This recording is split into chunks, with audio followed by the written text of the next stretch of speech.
10. Fed-up orangutan attacks zoo visitor. In a bid to increase his social media popularity, wannabe influencer Hassan Al-Arifin jumped an enclosure fence at the Kasangkulim Zoo in Indonesia and approached an orangutan cage.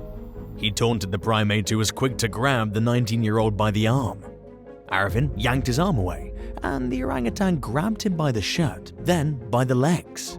Bystander footage showed Arifin being held against the cage in a nearly horizontal position. A witness alerted staff, who were on their lunch break at the time, and the employees managed to calm the orangutan down enough to rescue Arifin. He was kicked out of the zoo for the feeble-minded stunt, which had the added bonus of making him look bad on social media. Arifin was lucky to walk away from the encounter uninjured. As many commenters pointed out, orangutans are a lot stronger than humans, and the one that Arifin encountered could have ripped him to shreds if it wanted to.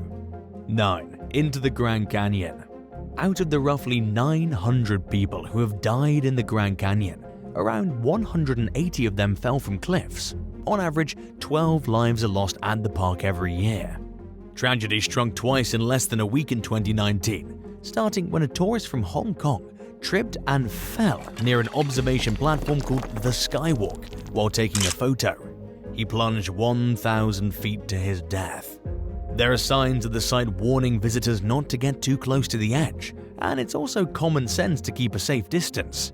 But like any other popular tourist site, not all warnings go heeded, and there will always be people who take their chances by venturing too close to the edge. Just days later, a 67-year-old man fell 400 feet from a viewing area on the South Rim. It was the third death over an 8-day period, and the second falling death in the same amount of time. The victim fell in an undeveloped part of the park, according to authorities, who said that they were investigating but that both falling deaths were believed to be accidental. 8. Deadly jet blast. The Princess Juliana International Airport sits right next to Maho Beach on the Caribbean island country of Sint Maarten. It's famous for the planes that fly extremely low overhead as they land, and for the powerful blast of jet engines from just yards away as a plane revs up for takeoff. In fact, it's a tradition of sorts for visitors to cling to the fence separating the airport from the beach while standing in the direct path of the jet blast. Footage posted to YouTube typically shows people struggling to hold on to the fence as they fight the powerful gusts. But just because it's popular doesn't mean it's safe, and authorities strongly discourage tourists from doing it. The chain-link fence is lined with signs warning beachgoers of the dangers, and law enforcement occasionally patrols the area, especially at busy times. And although the government doesn't keep an official count of the injuries that occur from this unusual tourism rite of passage, it's known for a fact that people do get hurt. One viral video from 2012 showed a young girl losing her grip on the fence and being slammed headfirst into a concrete wall. Both she and her friend were blown backwards and became airborne, and they were lucky to survive with relatively minor injuries. The young woman who hit the wall was left with a deep gash in her head, while her friend broke her leg. In 2017, a 57-year-old woman from New Zealand became the first known person to die from the jet blast. She was standing at the fence along with several other people, but she couldn't hang on when the plane's engine powered up.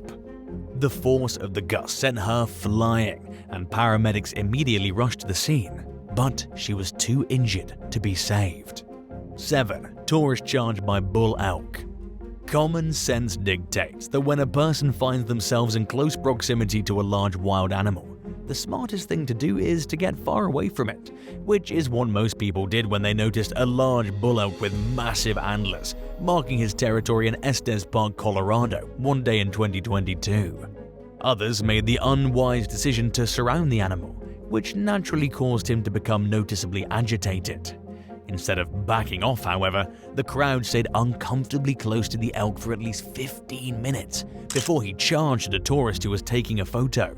Some of the bystanders, who were smart enough to respect the bull's space, cheered the animal on when he finally decided to make it clear that he was fed up. Footage of the incident shows the photographer running as the elk chased after him.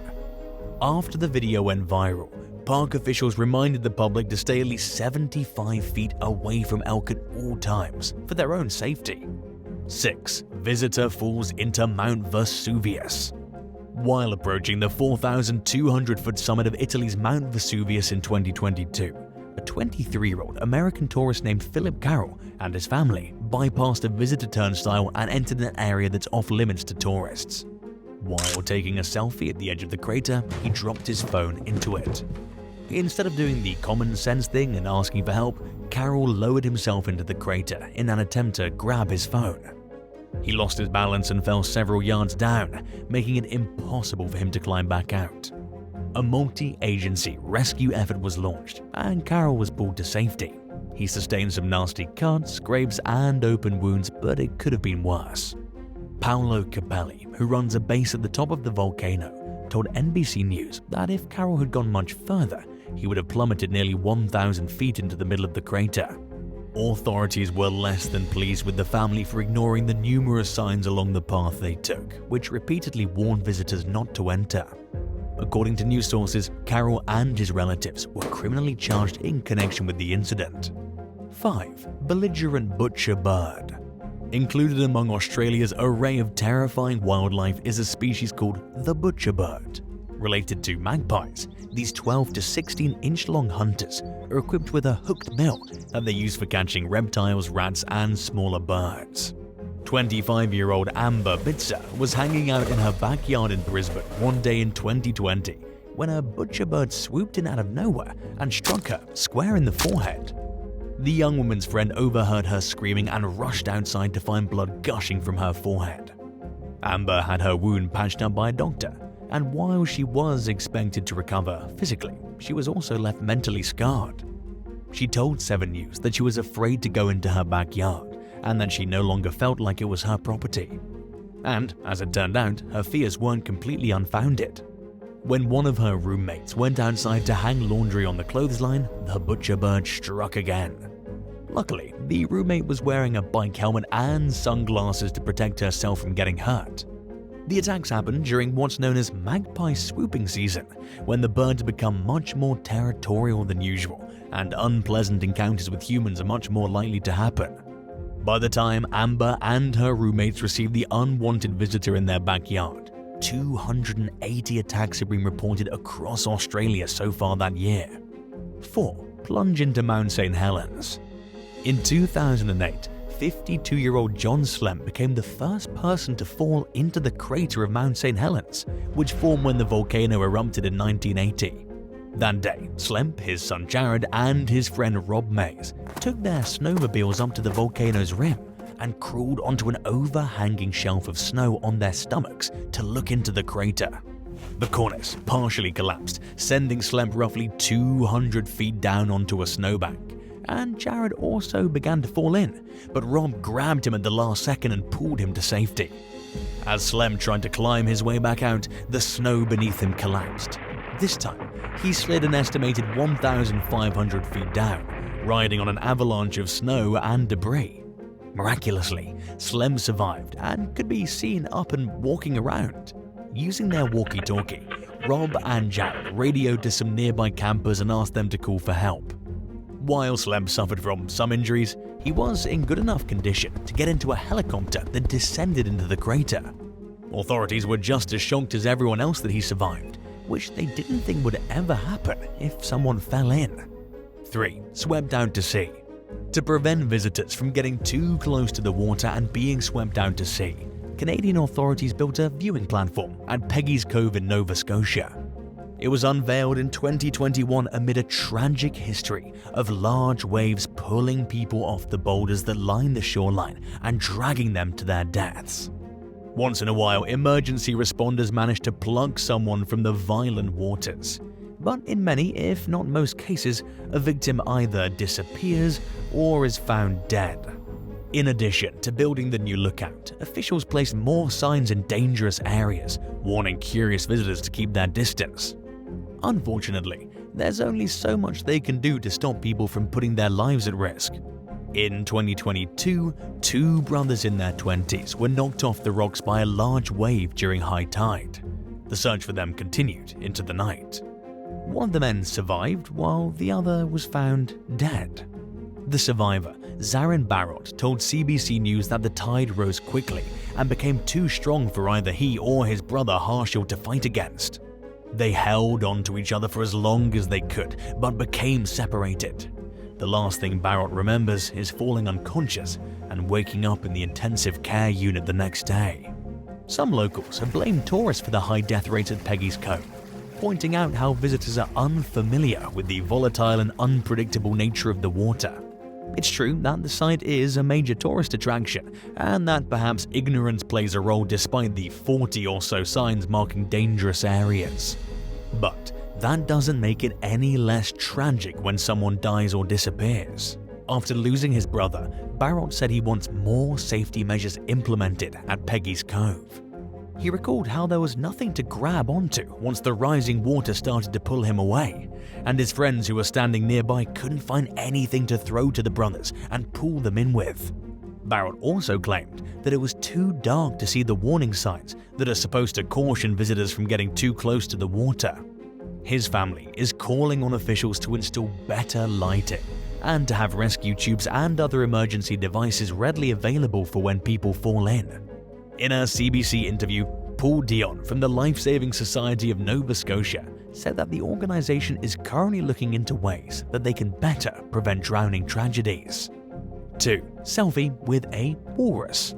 During a visit to a wildlife park in China's Liaoning province in 2016, businessman Jia Lijun took plenty of photos and videos to share with his friends and family on social media. What started out as a fun day took a sudden tragic turn when he went to take a selfie in front of an enclosure housing a 1.6-ton walrus. As Jia began to snap photos holding the camera up to include the walrus behind him, the creature grabbed him from behind and dragged him into the water. The walrus proceeded to submerge Jia and swing his body around, while a zookeeper, Duan, rushed to the exhibit and tried to rescue him. When Duan entered the pool, the walrus also dragged him. Both men were held underwater until they drowned. The majority of social media users blamed the zoo rather than the walrus. Members of the public were quick to criticize the park for not putting a more protective barrier up around the perimeter of the exhibit, which many believe would have prevented the tragedy. In a statement, staff members speculated that the walrus didn't mean to attack the zookeeper, but that the gesture was playful. The zoo ultimately took responsibility for Jia's death and compensated his family. 1. Over the edge. During a sunrise walk along some cliffs in Moss Beach, California in 2022, a man began to feel the cliff edge crumbling beneath his feet. The next thing he knew, he was falling. He miraculously survived the 100-foot drop, but was stranded for a few hours until someone overheard him yelling for help. Less than a half hour after arriving at the scene, firefighters pulled the man to safety.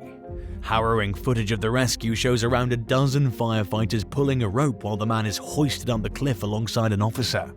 He appeared to be wobbly, but in relatively good shape considering the fact that many people die from much shorter falls. Authorities declined to comment on his condition, but used the incident as an opportunity to remind the public to avoid cliff edges because they're unstable. Chances are the man was walking far closer to the edge than he should have been, which he'll probably never do again after the terrifying close call he experienced firsthand. Thanks for watching. Would you rather be arrested during a vacation abroad for trespassing into an area that's strictly off limits to the public, or lose $500 to a tourist scam and have to cancel some of your plans because of it? Let us know in the comments below, and don't forget to subscribe.